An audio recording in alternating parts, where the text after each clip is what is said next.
Yes. Quelqu'un qui se tape là. Entrez mes seigneurs. Ah ouais, c'est fermé. Salut. Ça va Eric? Ça va? Ouais, nickel et toi? Ça va, ça va. Je me suis mis devant là, c'est bon. Ouais, tout lui est dû. Il ne veut participer. Il a demandé à venir chez nous. Il m'a dit, ouais, écoute, c'est une super idée, pas de problème. Donc voilà, chez nous par contre.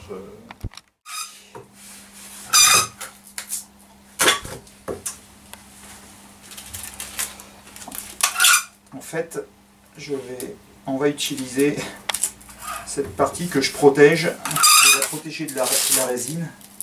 Même si mon plan de travail craint pas énormément pour autant, mais quand même, pour imprégner l'unidirectionnel. On va l'imprégner directement là-dessus, c'est très difficile, enfin, il faut vraiment insister lourdement sur l'UD et comme cet unidirectionnel, on le positionne après directement sur les noyaux, on ne peut pas l'imprégner sur les noyaux. Donc il faut l'imprégner après. On va mettre une troisième. Bon, vous êtes indulgent. Je suis pas très inquiet, je sais pas pourquoi, mais... Ce qui me fait le souci, c'est la clé d'aile, mais on verra. Pourquoi? Je sais pas, j'ai passé du temps à mesurer mes angles, mes machins, et j'espère que je ne me suis pas trompé. Bon, j'ai vérifié, revérifié, revérifié. À blanc, tu l'as mis sur la clé? Tu les as mis sur la clé, tes noyaux? Non, non, pas encore, parce que c'est quand même... ouais, mais tu vois au moins les parties d'emplanture, voir si elles... Bon, après, de toute façon, j'ai mis ma clé et j'ai mis mes noyaux, enfin, ouais. J'ai tracé mes angles et tout.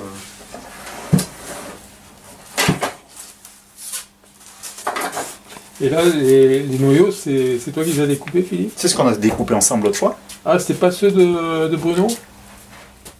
Se met à faire vachement de flèches. Ouais. C'est-à-dire qu'au milieu, même avec une bonne tension, le fil il finit par courber Ouais. et il se refroidit plus vite en plus. Ouais, d'accord. Parce que j'ai vu là, des trucs qui vendent des arcs là, c'est toi qui l'as fait. On n'a pas mis, juste sur les bords. Ouais. Après, ils sont collés l'un à l'autre à l'époque. Donc on a du 3 mm aviation, enfin 2 fois 1,6 il fait. J'ai un gars qui m'a filé du contreplaqué aviation, une grande plaque de 2,50 m, qui faisait 16 dixièmes. Donc il y en a 2 16 dixièmes superposés, plus du carbone de chaque côté. Et c'est toi qui as fait le sandwich, quoi. Ouais. J'ai découpé mes longueurs, Ouais. j'ai mis mes carbones, et puis après je les ai mis à coller ensemble. Ensuite, il a inséré les fourreaux de clé d'aile. Donc le fourreau, c'est un tube fabriqué maison aussi en fibre, comme ça. C'est vraiment do it yourself. Hein. Donc c'est de la fibre enroulée autour de la clé d'aile. Donc le fourreau, il est forcément à la bonne cote, puisqu'il l'a fait autour de sa clé. Et donc c'est inséré à l'intérieur. Et de chaque côté, tu as mis beaucoup de fibres quand même de chaque côté pour J'ai mis même des mèches de verre. Ouais. Ça c'est collé avec de la choucroute et de la mèche de verre. que tu as là? Ouais, là c'est de la fibre. C'est la même chose que ce que tu as dans les mains. Il paraît vachement épais. Ouais, il est plus Après, épais, suivant le nombre de tours de fibres que tu mets... J'avais l'impression que c'était un tube d'alu qui... Non. Avec son épaisseur. Voilà, j'ai mis des mèches de verre dans les 4 angles comme tu m'avais dit. Quoi. Voilà, parfait. Et c'est collé aussi, j'ai un peu de... À la résine époxy. Pas à la colle, attention, à la résine. À la résine. C'est-à-dire la même matière que celle qu'on va utiliser pour faire nos coffrages. Pour quelle raison? La colle et la résine, parce que la résine, elle imprègne beaucoup mieux. Une colle, c'est trop épais. Et du coup, tu n'imprègnes pas les fibres avec. La matière n'est pas assez liquide pour aller imprégner les fibres. Alors, j'allais dire, en plus, ça sèche plus vite. Non, il y a des colles époxy qui sont à séchage lent. Mais en termes d'imprégnation, c'est pas bon. On fait des collages, mais on ne fait pas des composites avec de la colle époxy, on le fait avec de la résine. Pour imprégner quoi? Là, il y a de la mèche de verre. La mèche de verre, c'est, on va dire, de la fibre qui ressemble à ça. Enfin, entre le fourreau et là, il y a des mèches de verre là, sur toute la longueur en fait. D'accord. Pour créer une bonne solidarité entre ce tube en fibre et le contreplaqué, voilà, le meilleur moyen c'est de le fixer solidement avec. Écoute, on a entouré tout le. Non, c'est pas entouré, c'est sur la longueur. C'est juste sur la longueur. Si je peux, je vais vous c'est pour faire un petit schéma. Là, juste à la jonction là entre le fourreau et le longeron, dans l'angle en fait qui est là. D'accord. J'ai une mèche de verre sur toute la longueur, bien imprégnée avec de la résine et puis de un peu de choucroute, comme ça a augmenté la surface de collage en fait. D'accord. Et Estrado droit. Droit. Donc là c'est Donc là c'est la gauche. Estrado gauche. Estrado gauche, celui-là on garde. Bon, normalement c'est un peu censé être pareil. Hein, Il y a un dessus quand même. Estrado gauche. Estrado gauche.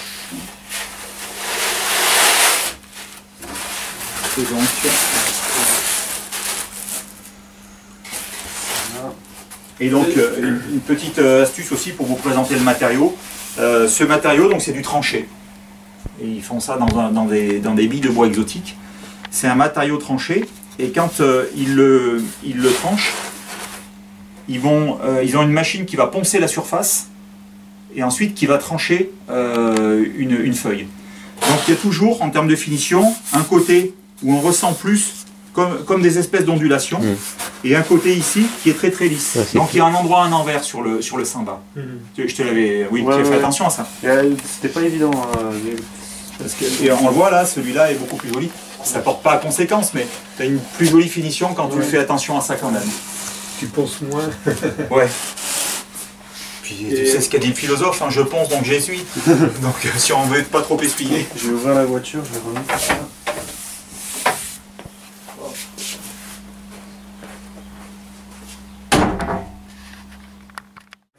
Non, non, c'est pas un magasin, c'est carrément le fabricant de ce matériau, de ce bois. Ah d'accord. Donc le grossiste. Ouais. Saint-Bonnet de Mur. Un gars qui est négociant en bois. Il fait des contreplaqués, il fait plein de choses comme ça. Malheureusement, il ne fait pas de contreplaqué aviation, sinon j'en aurais déjà acheté là-bas. Mais ils font par contre du déroulé comme ça. Moi, j'en ai déjà acheté en direct chez lui. Hein. Et Artec, il a un magasin où c'est... Enfin, je suis allé une fois chez lui, il y a très C'est longtemps. dans sa maison. C'est toujours comme ça. Ouais. Alors, ça, quand tu dis il y a très longtemps, ça dépend s'il y a très très longtemps ou juste très longtemps. Je sais pas, il y a peut-être 10 ou 15 ans. Ouais, il était déjà dans la maison où il est actuellement. Parce qu'avant, il était dans une autre maison dans le village, toujours de Cessin. Et c'était la maison de ses parents, qui eux aussi avaient changé de maison après. Et on a bien... Ouais, c'est bon. Un estrado, un estrado. Donc, on va étaler la résine à la raclette au début. On étale comme ça. On recouvre bien tout notre coffrage.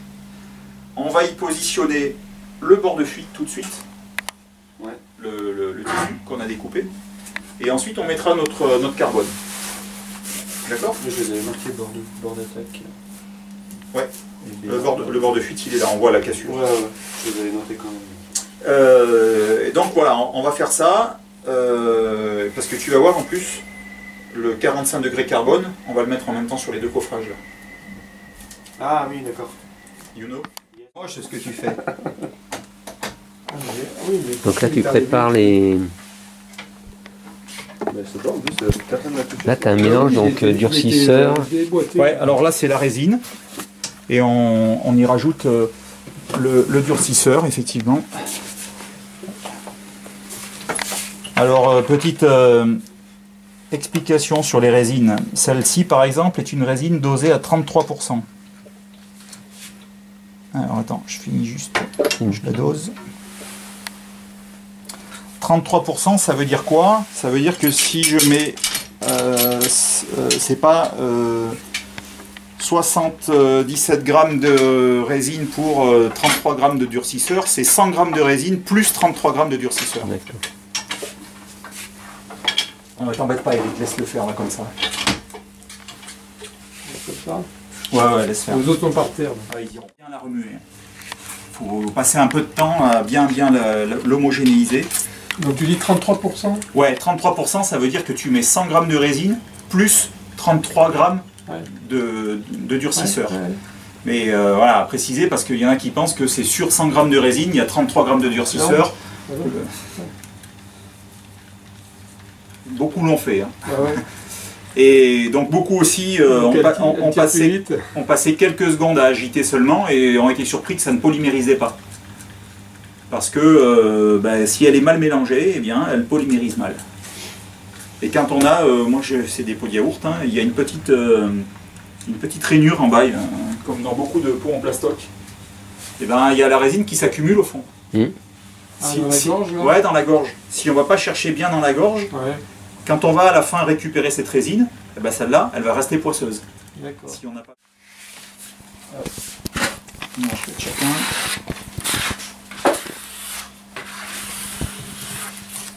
Attention. On est boutonné. Ouais, tu vas franco. Ah oui, il faut pas être timide dans la vie. C'est comme avec les filles. Hein. C'est pas les timides qui gagnent. Hein. Quoique. Ouais.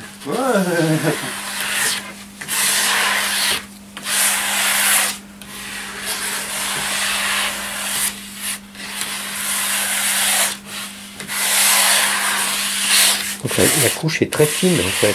Ah oui, oui. De la résine en épaisseur, ça n'amène aucune tenue, au contraire, c'est cassant. Une résine seule, c'est très cassant. Hein. Ouais. C'est comme du béton sans la ferraille. Hein. Prenez de la plasticité.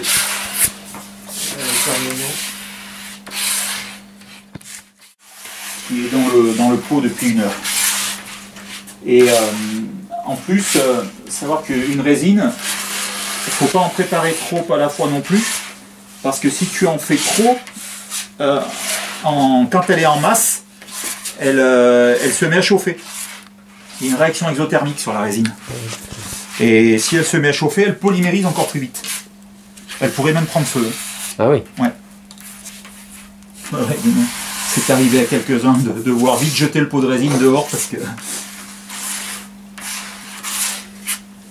Donc voilà, il faut en faire souvent pour travailler, comme on dit, en résine fraîche le plus possible. La chaleur, on en a besoin pour lancer la polymérisation après. Mais là, dans l'immédiat, même s'il ne fait pas très chaud, c'est pas très très grave.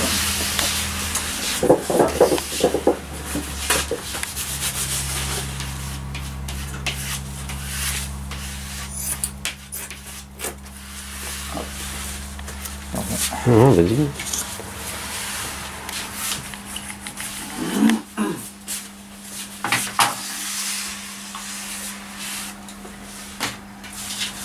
vois celui qui a le manque d'entraînement. Oui. Tu prends du retard. Hein. Ah oui, mais c'est un métier. Hein. Non, c'est parce que tu veux faire trop parfait tout de suite là. T'inquiète pas, on va finir par bien en étaler partout. Hein. D'accord. Donc vas-y, tu peux t'abaser.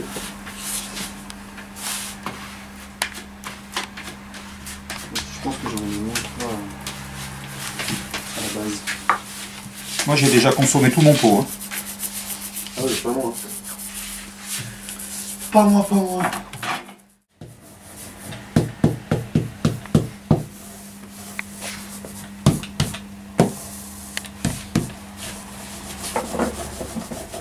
Et quand on fait de la résine époxy, marge d'erreur possible 5%. Pas plus.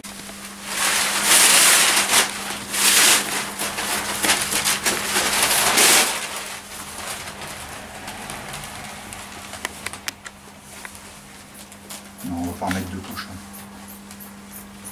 On va faire un panzer là après. Tu te dis, je change la déco. Exactement, jeunesse hitlérienne. T'as le droit de pas mettre la croix gammée si ça te gêne. Ouais. On va juste rajouter un morceau à l'emplanture. Parce que souvent je mets une cravate, ce qu'on appelle une cravate à l'emplanture, c'est un renfort. Ah oui, là du coup tu fais pas la fameuse cravate. Au bout d'elle, de toute façon, les efforts, il n'y en a plus. C'est pour amener de la dureté au coffrage. Ah, mais il y a un sens de tissage à respecter. Ouais, mais c'est pas grave. C'est pas grave. On n'est plus dans le même 45. Ouais, je te présente l'obligé Mais nous, j'ai beau être auvergnat, je suis pas un rapier. Hein. Ouais. Surtout quand j'ai pas acheté les matériaux. Après, ça va faire comme les plaques offset, là, qu'il n'y en a plus, on en recherche. C'est ça, ouais, c'est un peu vrai.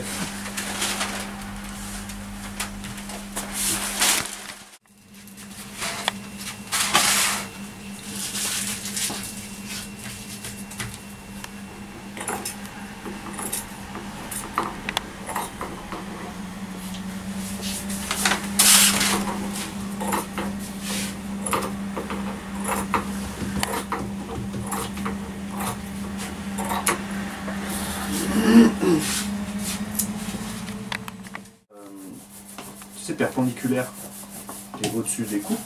Tu vois, tu as le bord, les flancs du fuseau, Ouais. et ton coffrage il vient dessus. Oui. Ben, lui en fait il l'a encastré le fuselage. Donc il a fait les flancs 3 mm trop épais quoi.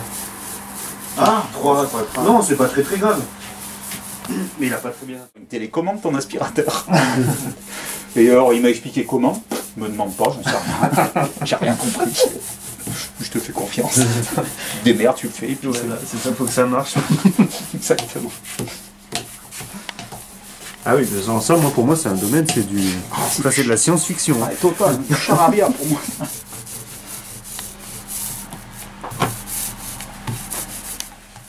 Un peu plus au bord de la table.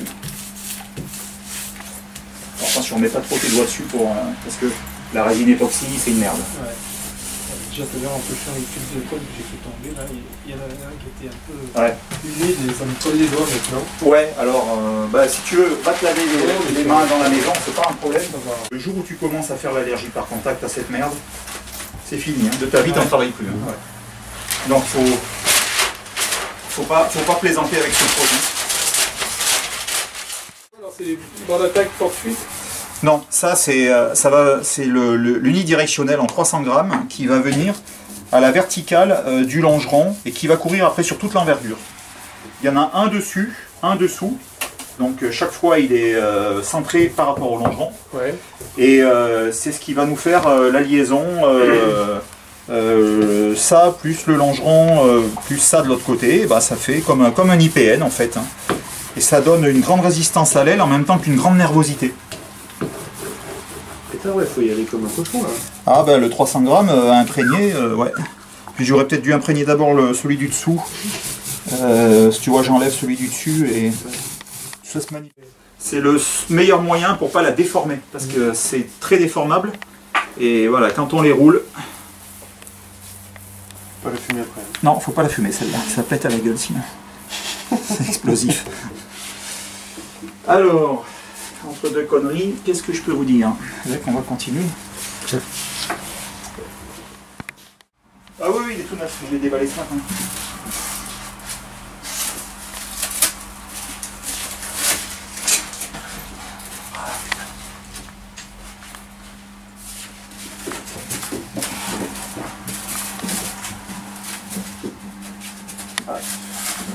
Alors, pour le moment, on va le mettre là aussi.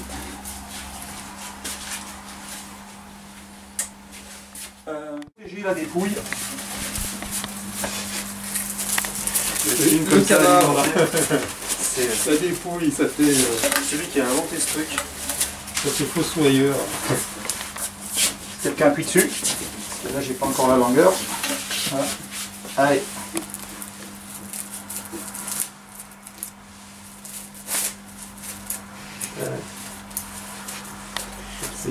C'est un peu emmerdant. Ça vole mal les contre les pouilles, ça vole très très mal. Est-ce qu'on est bon là? On est pas mal là. Bon, normalement elles sont en symétrique. Alors, Il y a de la marche de toute façon. on va la mettre pour le moment à l'envers. C'est ça, elle est à l'envers là. Normalement, ouais, c'est ça. C'est bien. On est à l'envers, ça me va. C'est ce que je voulais. Par contre, elle est tordue là, si. Non, non, mais attends, pour le moment, tout va bien. On est...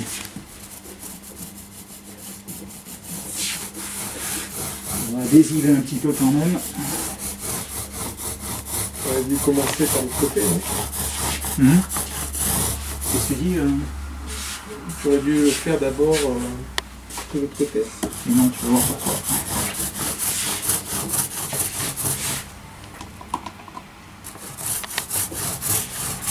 On va empiler les épaisseurs maintenant dans l'ordre et ne plus rien toucher au bout. Oui, mais je veux dire, comme tu as posé le noyau sur J'ai posé le coffrage inférieur sans coller. Enfin, C'est ce que je veux dire. Non, j'ai pas compris ce que tu Donc veux là, dire. tu fais un encollage là. Ouais, petit encollage pour Ouais, mettre et tu vas mon- poser le coffrage. Mais pourquoi tu n'as pas encollé d'abord dessous Parce que ça, on va le mettre à l'envers après. Il est à l'envers, là, le noyer. Ouais, là, il est à l'envers. Là, c'est le dessous de l'aile. Et là, j'ai bien ma dépouille du dessous. Donc là, on va lui faire demi-tour. Tiens, Guillaume, je te laisse passer un petit coup de rouleau dessus. Yes. Non, je remets de la résine. Bouge pas avec les mains. Ouais, je remets de la résine ou pas? Non, normalement, tu remets pas de résine.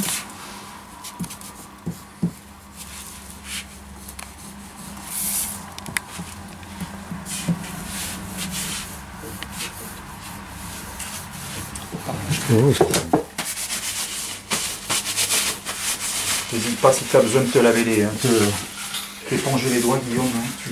On consomme du papier, on s'en fout.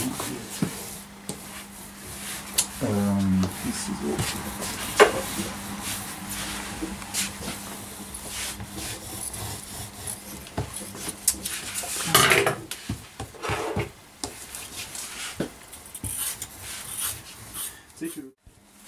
Alors, on va déjà voir. Donc, le but du jeu maintenant, c'est qu'on va le retourner.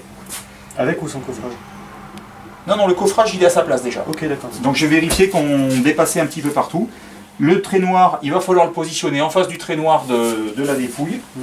Et le jeu, c'est qu'il faut faire gaffe, ça se décolle très facilement. Donc là, on le soulève. Ouais, déjà, là. Il y a pas Ouais, ça tient pas très longtemps, donc c'est pour ça qu'il faut qu'on se positionne assez vite. Allez hop. Ah putain.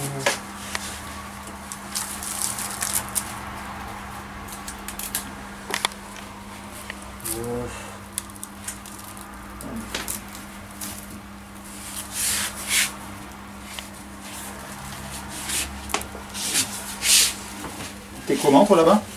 Je suis aligné, mais je Faut pense que je te le pousse un peu, je pense. j'ai un petit pli par contre du... Attends, mais c'est pas grave, on va aller le chercher. Ouais, je suis pas au bord du noyau. Ah, il me je semble. suis aligné, mais je suis pas au bord. Il me manque 5 bons millimètres. Ouais, ça me paraît pas mal. Voilà. Ah. Là, c'est bon. Et tu penses donc qu'il y a un pli qui s'est... Par là, là. Oh, c'est pas très grave ici. Mais on va éviter. Ça peut faire... c'est surtout ça le problème. Ouais. Parce que le vide, ça fait apparaître aussi tous les défauts.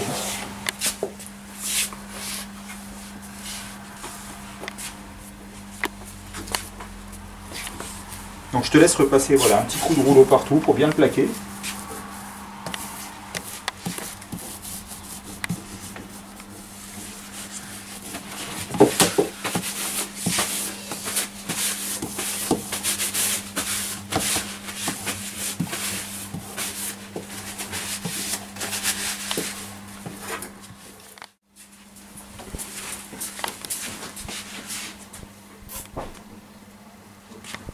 Et on l'aligne. Je peux... Ah, c'est celui-là.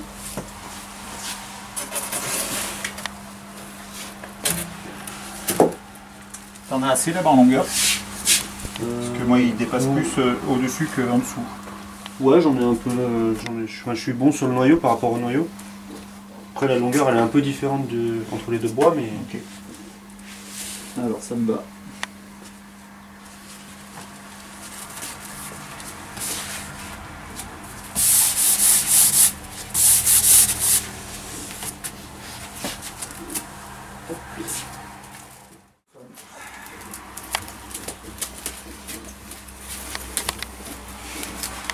Pas très bien ces ciseaux. Ouais, puis je vois pas, des fois je le plante dans le plastique.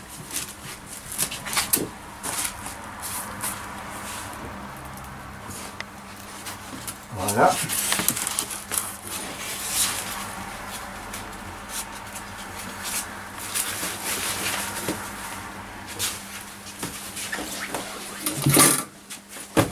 Donc tu le centres bien et tu mets des petites charges dessus.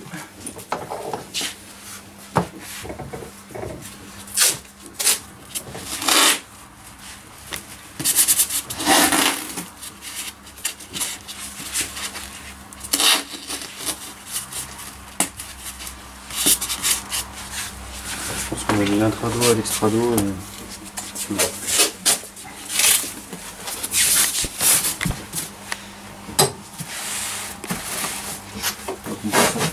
On peut plus le repérer.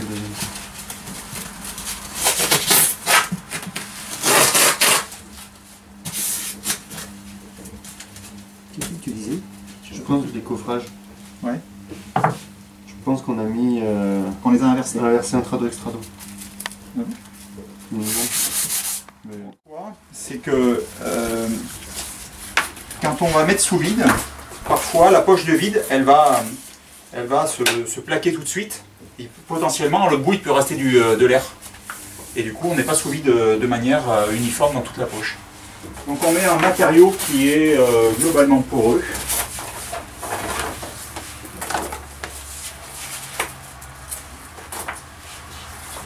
Donc tout ce que j'ai trouvé, c'est ça. Voilà.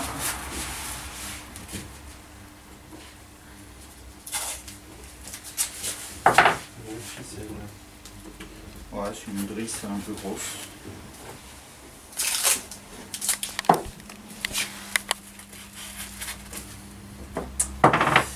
Alors maintenant, le grand jeu, ça va être d'aller le glisser à l'intérieur.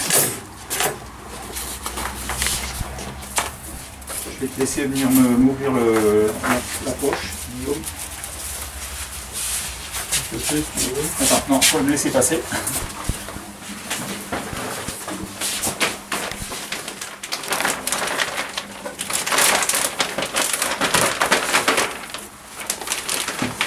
Alors, tu peux me remettre quoi, la drisse au bout là-haut.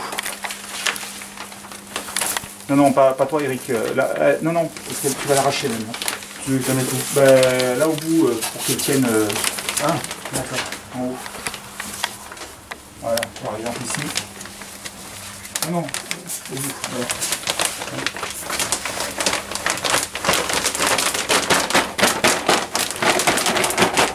Tenez-le bien, je vais pousser, ça va être bien.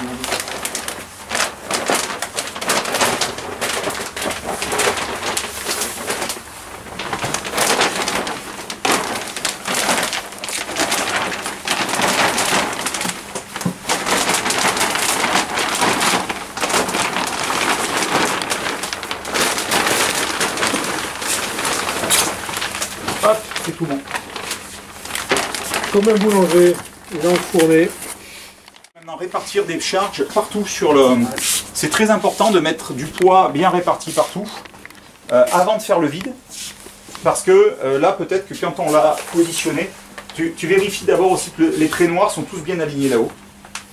Quand on l'a positionné, peut-être qu'on l'a légèrement vrillé. Donc là, importance d'avoir un plan de travail qui soit parfaitement plan, non vrillé. Sinon, il va reproduire le vrillage sur l'aile.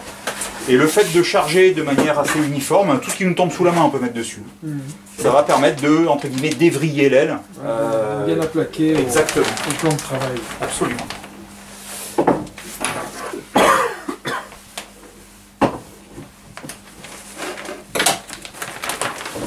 c'est quoi? C'est une balle, Fabriquer maison. Un bout contreplaqué. Le mastic là que je montrais pour...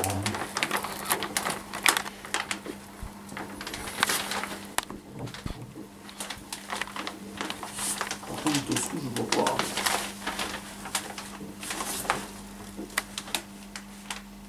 Tu le vois pas dessous?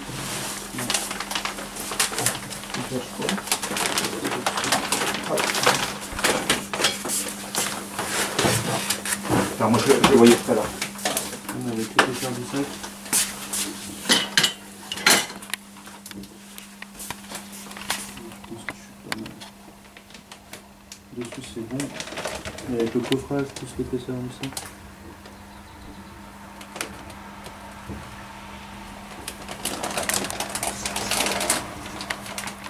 Non, pour moi je vais jeter un œil. Je vais te retirer un peu par là.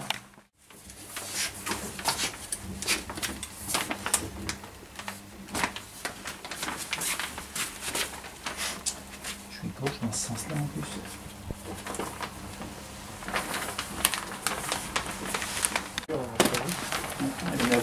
Attendez, j'ai acheté. J'ai acheté une raclette là. Ça y est, j'y arrive. Une raclette à maroufler qui va bien. Attention Eric, je ne vais pas te blesser. Une raclette à maroufler. Ah ouais, c'est bon, on dirait qu'il y a C'est bon, des calés, ouais. Plus facile sinon. Vous êtes prêts? C'est parti. Ouais. Ah mais t'as percé ça du coup. Ah ouais, c'est obligé. Hein. Donc ça c'est une pompe à vide que tu veux? Ouais.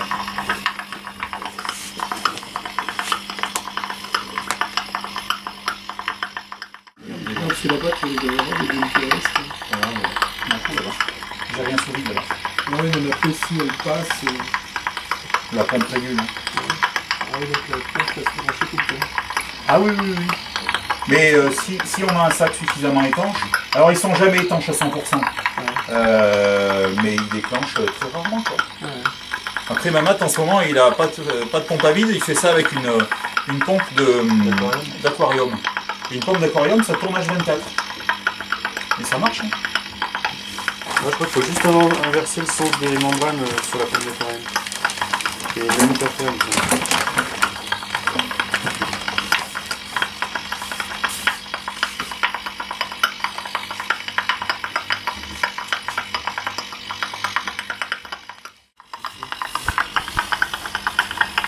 Ça commence à se tendre. Ouais, ça y est, c'est bien.